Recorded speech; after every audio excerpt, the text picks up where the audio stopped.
یہ مشکل صورت ہے. اب یہ مشکل جو لفظ میں نے بولا اس کی کچھ تفصیل ہوگی. پہلے یہ ہے کہ یہ صورت مشکل ہے. کس اعتبار سے؟ پہلے نمبر پر تو یہ باعتبار حفظ مشکل ہے. یہ لفظ تو بالکل صرف حافظوں کے لیے کہہ لیں کہ یہ میں ڈیڈیکیٹ کر رہا ہوں، یا ان لوگوں کے لیے جو قرآن کریم کی جنہوں نے چند صورتیں یاد کی ہوتی ہیں. اس کا سبب یہ ہے کہ یہ صورت حافظوں کے اعتبار سے، بچوں کے اعتبار سے وہ مشکل ہے، اس لیے کہ اس کے اندر متشابہ ہے. اور متشابہ کا مطلب یہ ہوتا ہے حافظوں کی زبان میں کہ ایک لفظ بار بار آئے اور یکدم جب وہ لفظ آیت ختم ہوتی ہے تو پھر اس کے بعد اگلی آیت جو شروع ہوتی ہے تو وہ حافظ عموماً اس کے اندر کنفیوز ہو جاتے ہیں. اب اس صورت کا ذرا دیکھیں کہ یہ متشابہات کے اعتبار سے حافظوں کے لیے، بچوں کے لیے جو ابتداء حفظ کرتے ہیں وہ کس طرح سے ہے. یہ پہلی آیت ختم ہوتی ہے حتی تأتیہم البینہ، تو یہ بینہ آ گیا. آگے آیت شروع ہوتی ہے رسول من اللہ. اس کے بعد پھر آگے ہے وما تفرق الذین آیت، اور پھر وہ ختم ہوتی ہے ما جاءتہم البینہ. اور پھر اس سے آگے 5ویں آیت شروع ہوتی ہے وما امروا. تو اب جب 2 بار بینہ آ گیا نا، تو 2 بار بینہ آنے کے بعد اب وہ کہ یہ پہلا بینہ ہے یا دوسرا بینہ ہے، اب کوئی غلطی سے متشابہ اس کو کہتے ہیں. جب اس نے پہلی بار پڑھا نا حتی تأتیہم البینہ، تو اس کو متشابہ لگے گا تو وہ آگے شروع کر سکتا ہے وما تفرق الذین، یعنی وہ رسول من اللہ سے اس کو وہ آگے گزر جائے گا. دوسرا ہے ما جاءتہم البینہ.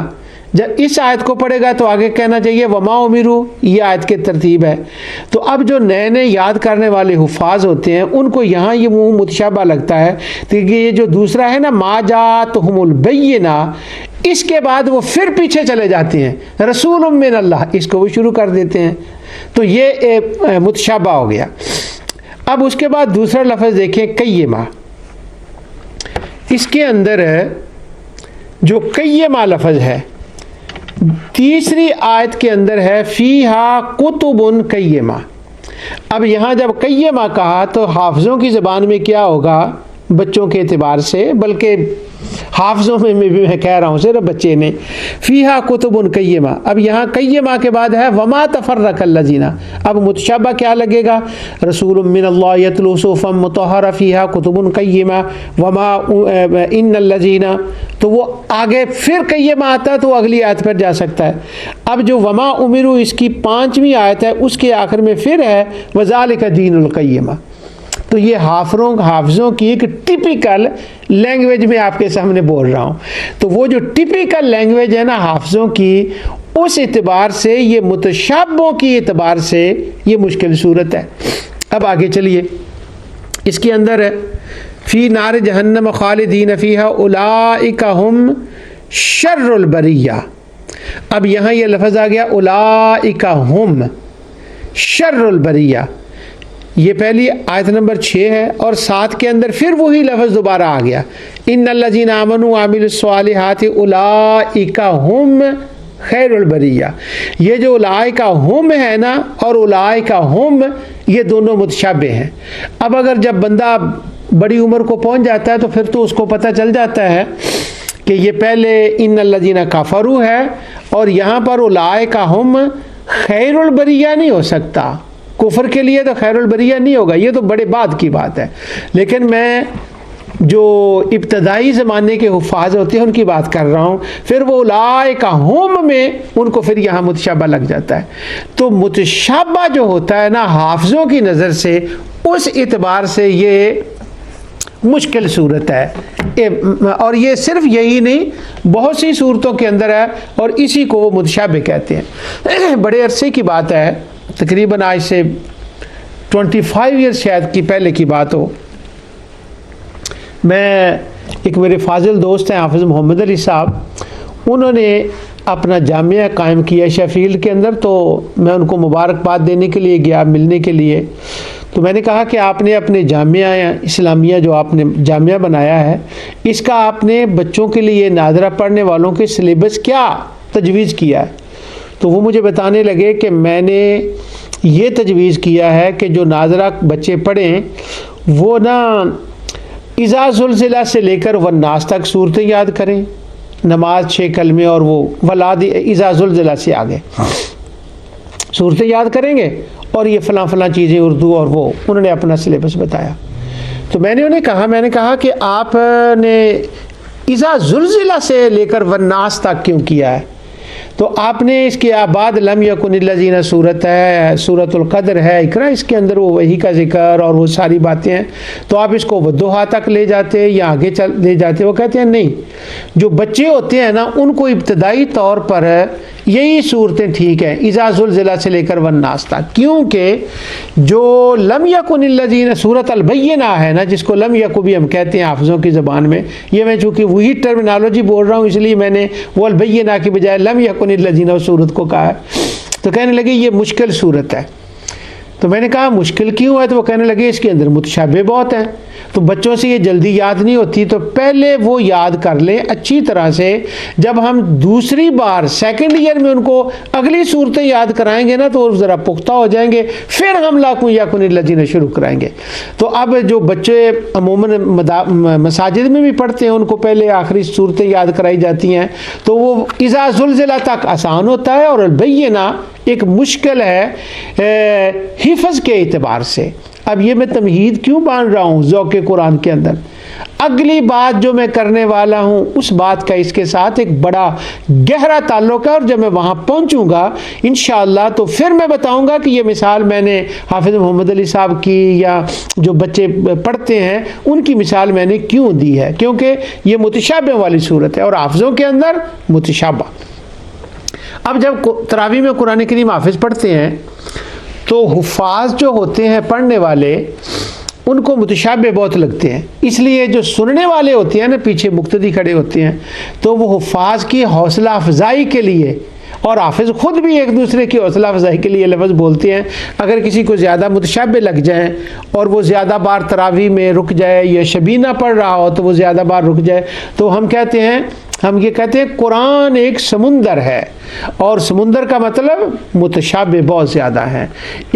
میں نے صرف ایک سورت کی آپ کو یہ مثال دی، پورا قرآن اسی طرح ہی ہے، اور وہ پوری آیت ہوتی ہے اور آیت کے اندر آخر میں 2-3 لفظ اور ہو جاتے ہیں، باقی ساری آیت وہی ہوتی ہے جو پہلے ایک بار آ چکی ہوتی ہے۔ یہ ایسا کیوں ہے؟ یہ تصریف آیات ہے، اس کا تعلق ذوق قرآن اور فہم قرآن کے ساتھ ہے کہ قرآن کا یہی اسلوب ہے کہ ایک جگہ مختصر بات، دوسری جگہ اس کی تفصیل، پھر تفصیل کے ساتھ اس کا ایک تقابل، اور پھر تقابل ادیان، اور پھر اس کے اندر اصل مقصد، تو وہ ایک چیزیں ہوتی ہیں۔ اس لیے اللہ سبحانہ و تعالیٰ نے قرآن کے اندر اس اسلوب کو بیان فرمایا ہے۔ تو اب جو متشابہ ہوتے ہیں حافظوں کے اندر بڑے ہوتے ہیں، بڑا مشکل ہوتا ہے۔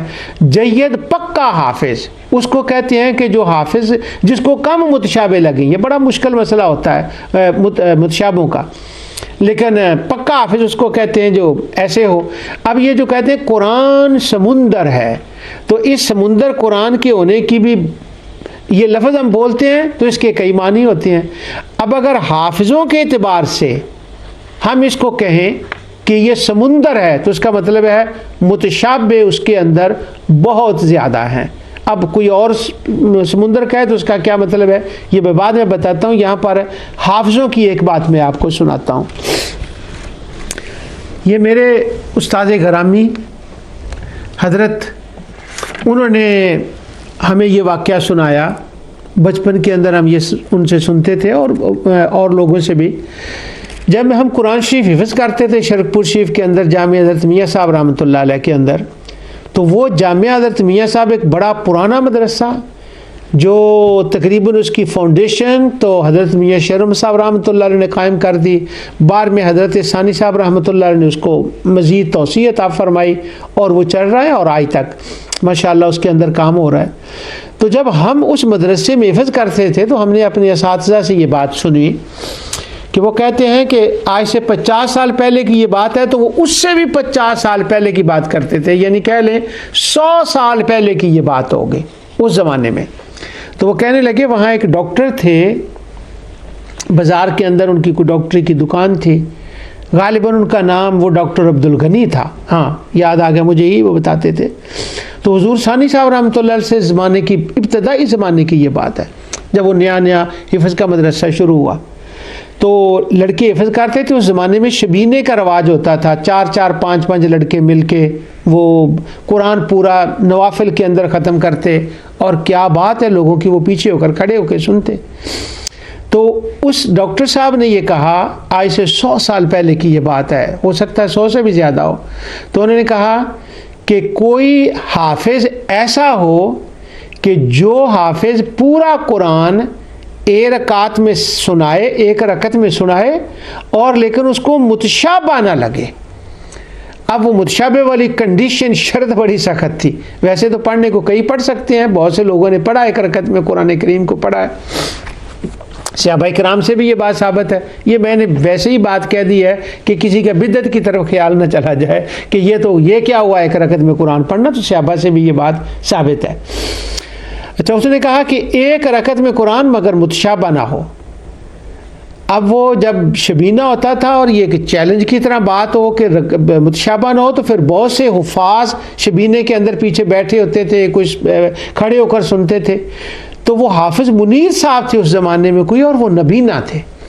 انہوں نے اس چیلنج کو قبول کیا اللہ تعالیٰ کی رحمت پہ بھروسہ کرتے ہوئے۔ تو وہ ڈاکٹر عبد الغنی نے کہا، اس زمانے میں کہا میں 100 روپیہ انعام دوں گا اگر کسی یہ کر لے۔ اب 100 روپے کی تو بات نہیں تھی، انہوں نے کہا اللہ کے کلام کی بات ہے کہ کوئی یہ کہے کہ اسے کوئی پڑھ ہی نہیں سکتا متشابہ کے بغیر، میں اللہ کی ذات پہ بھروسہ کرتے ہوئے پڑھتا ہوں۔ سردیوں کی راتیں تھیں، انہوں نے عشاء کی نماز کے بعد شروع کیا اور عین تہجد کے وقت تک، فجر کی اذان سے کچھ وقت پہلے تک انہوں نے الحمد سے لے کر والناس تک حافظ منیر صاحب علیہ الرحمہ نے یوں پورا قرآن سنایا کہ پورے قرآن کے اندر ایک بھی متشابہ ان کو نہیں لگا۔ اللہ اکبر۔ اب یہ دیکھیں کہ مشکل قرآن کا ایک معنی یہ ہے متشابہ لگ جائے اس کے اندر، اور یہ البینہ مشکل صورت اس معنی میں ہے کہ اس کے اندر کئی متشابہات ہیں۔ اب یہ تھا حافظوں کی زبان میں کہ اس کو متشابہ لگتا ہے۔ اب آئے قراء کی زبان میں۔ قراء کی زبان میں بھی کہتے ہیں قرآن ایک سمندر ہے۔ اب جب قرآن حافظوں کے قراء کی زبان میں کہیں گے نا قرآن ایک سمندر ہے، تو اب مصری قراء کہیں یا عرب ملک کے قرآن ایک سمندر ہے، قاری جب کہیں تو ان کا معنی کچھ اور ہوتا ہے۔ ان کا معنی یہ ہوتا ہے کہ حروف کی ادائیگی، میں ساری قرات کا لیسن نہیں دے رہا، صرف ایک اشارہ کر رہا ہوں، حروف کی ادائیگی، ان کے مخارج سے اس حرف کو نکالنا، اس کے بعد جو اس کی صفات محسنہ مزین ہوتی ہیں، جن کے وہ جو صفات ہوتی ہیں ان کے مطابق اس کو ادا کرنا، اور تلاوت کے اندر اس کے اوقاف کا خیال کرنا۔ اب یہ جو اوقاف ہے نا، وقف، یہ قاریوں کی زبان میں ایک سمندر ہے۔ اب قاری پیچھے سے ایک پڑھتا آ رہا ہے، جب اس نے وقف کرنا ہے نا، جیسے سید القراء قاری عبد الباسط علیہ الرحمہ وقف فرماتے ہیں یا دیگر قراء، تو جب وہ وقف فرماتے ہیں تو وقف میں ہی سارا حسن، سارا کمال، ساری تلاوت، سارا جو ترنم جو کچھ ہوتا ہے وقف کے اندر، اس کو قاریوں کی زبان میں کہتے ہیں وقف۔ اگر کسی قاری کو داد دینی ہو کہ اس نے بہت خوب پڑھا ہے، تو آپ اگر اس کو کہیں نا بہت کمال پڑھ دیا، بہت اچھی تلاوت ہوئی، تو وہ سمجھے گا کہ یہ نارمل تعریف ہے۔ اور اگر اس نے اوقاف وقف اچھے کیے ہیں تو آپ بعد میں اس کو ملیں، اس کو اس قاری کو کہیں تلاوت کرنے والوں کے کہ کیا کمال وقف کیا تھا آپ نے۔ اگر آپ بھی وقف کو سمجھتے ہیں اور اس کو جب اس وقف کی داد دیں گے تو آنکھیں اٹھا کر دیکھیں گے کہ ہاں یہ بندہ سمجھتا ہے، پھر آپ کہیں کہ قرآن تو سمندر ہے، پر ماشاءاللہ آپ نے جو وقف کیا ہے اس کا حق ادا کر دیا۔ تو یہ قاریوں کی زبان میں ادائیگی، مخارج و صفات اور اوقاف، اس کا نام ہے سمندر۔ اب یہی بات جب علماء کی زبانی آپ کہیں گے سنیں گے کہ قرآن ایک سمندر ہے. اب حافظوں کی زبان اور ہو گئی, قاریوں کی زبان اور ہو گئی, اب علماء کی زبان ایک اور ہو گئی. اب جب علماء سے آپ یہ بات سنیں گے کہ سمندر, ان کا مطلب ہوگا معانی و مفاہیم کے اعتبار سے, منشا و مراد کے اعتبار سے. اللہ اکبر. وہ اس کا گہرائی میں جا کر اس کا کیا میننگ نکلتا ہے اور اس سے فہم کیا حاصل ہوتا ہے, اور اس آیت کا منشا کیا ہے, اس سے مراد کیا ہے, اس کا نتیجہ کیا ہے, اس کا سبب نزول کیا ہے. تو علماء کے اعتبار سے اس کو سمندر کہیں گے. اب وہ اگر عام ناظر خان ہوں, ناظرہ قرآن پڑھنے والے, وہ بھی کہیں گے قرآن ایک سمندر ہے. اب وہ چونکہ گھر میں خواتین نے, بچیوں نے کام کرنا ہوتا ہے, تو وہ کہتے ہیں یہ بھی ایک سمندر ہے. تو وہ ایک طرف سے قرآن شروع کرتے ہیں, لمبا عرصہ گزر جاتا ہے, وہ قرآن ختم نہیں ہوتا. بعض لوگ تو ماشاءاللہ اس میں بڑے پنچول ہوتے ہیں, جلدی قرآن ختم کرتے ہیں.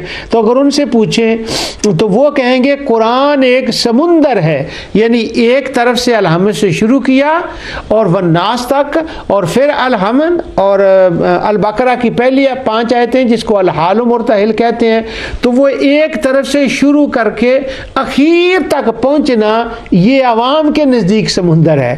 متشابہ ہوں تو یہ حفاظ کے اعتبار سے سمندر ہے, اور اگر اوقاف اور اس کی ادائیگی دیکھیں تو یہ قراء کے اعتبار سے سمندر ہے, اور اگر اس کی منشا و مراد اور فہم کے اعتبار سے دیکھیں تو یہ علماء کی زبان کے اندر یہ سمندر ہے. اور ایک سمندر صوفیاء کی نظر میں ہے, اور وہ صوفیاء کی, جب صوفیاء کہیں گے کہ یہ قرآن ایک سمندر ہے, تو صوفیاء کا قرآن پڑھنا, سمجھنا, اس کے منشا و مفاہیم کے علاوہ ایک مشاہداتی دنیا ہوتی ہے. تو جب وہ اللہ تعالیٰ کی اتنی بڑی کائنات کا قرآن کے ذریعے سے تھرو دا قرآن وہ مشاہدہ کرتے ہیں, تو وہ کہتے ہیں قرآن ایک سمندر ہے. تو اب جب سمندر کا لفظ کوئی کہے گا تو یہ دیکھنا ہوگا کہ سمندر کہنے والا کون ہے. اب اس کے اعتبار سے یہ قرآن ایک سمندر ہے. اب یہ بات میں نے البینہ کے حوالے سے کی ہے کہ البینہ ایک مشکل صورت ہے, اور مشکل کا معنی میں نے با اعتبار 5 جو میں نے بیان کیے ہیں وہ 5 کے اعتبار سے اس کے اندر آ جاتے ہیں. یہ مشکل ہے حفاظ کے اعتبار سے, عوام کے اعتبار سے, صوفیاء کے اعتبار سے, اور علماء کے اعتبار سے. جو بھی کہے گا نا البینہ مشکل ہے, تو اس کے سامنے وہ ایک چیز ہوگی کہ وہ اپنے اعتبار سے اس کو مشکل کہہ رہا ہوگا. اب یہ جو البینہ ہے یہ ایک مشکل صورت ہے, اور یہ مشکل صورت میں اب ایک عالم کی زبان سے, پہلے تو میں نے وہ حافظ محمد علی صاحب دامت برکاتہم العالیہ کی زبان سے, حافظوں کی زبان سے بتایا, اب میں ایک عالم کی زبان سے بتاتا ہوں کہ یہ ایک مشکل صورت ہے. اور عالم بھی کوئی عام عالم نہیں, بلکہ امت محمدیہ کا علم اور تفسیر کی دنیا کا وہ نیر اعظم ہے, اور دنیا جانتی ہے اسے امام فخر الدین رازی. اور امام فخر الدین رازی قرآن کی تلاوت کرنے والے, تلاوت کا مطلب اب بامعنی ناظرہ تلاوت نہیں ہوگا, اب رازی کی شان کے مطابق اس کی تلاوت کا مطلب ہوگا. ہمہ وقت قرآن کی طرف ان کا دیان, اور ان کے زمانے میں جتنے وہ تھے لوگ دوسرے مذاہب باطلہ والے, سب کا رد امام رازی نے قرآن سے کیا ہے. اس وقت وہ امام رازی میرا موضوع نہیں. اب امام رازی نے البینہ کے بارے میں کیا لکھا ہے. اب ذرا البینہ کا مقام پھر میں دوبارہ کہتا ہوں, 97 صورتیں اس سے پہلے نازل ہو چکی ہیں. اب جب 97 صورتیں اس سے پہلے نازل ہو چکی ہیں اور 98 صورت ہے, اب اس کا نام ہے البینہ.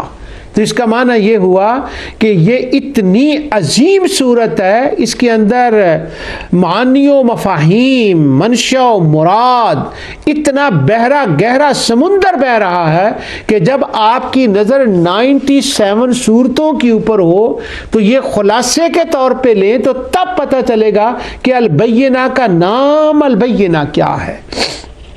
البینہ کا معنی کیا ہے اس پر تو آگے چل کر بات کروں گا میں، لیکن ابھی البینہ کا معنی ہے ایک ایسی کھلی بات،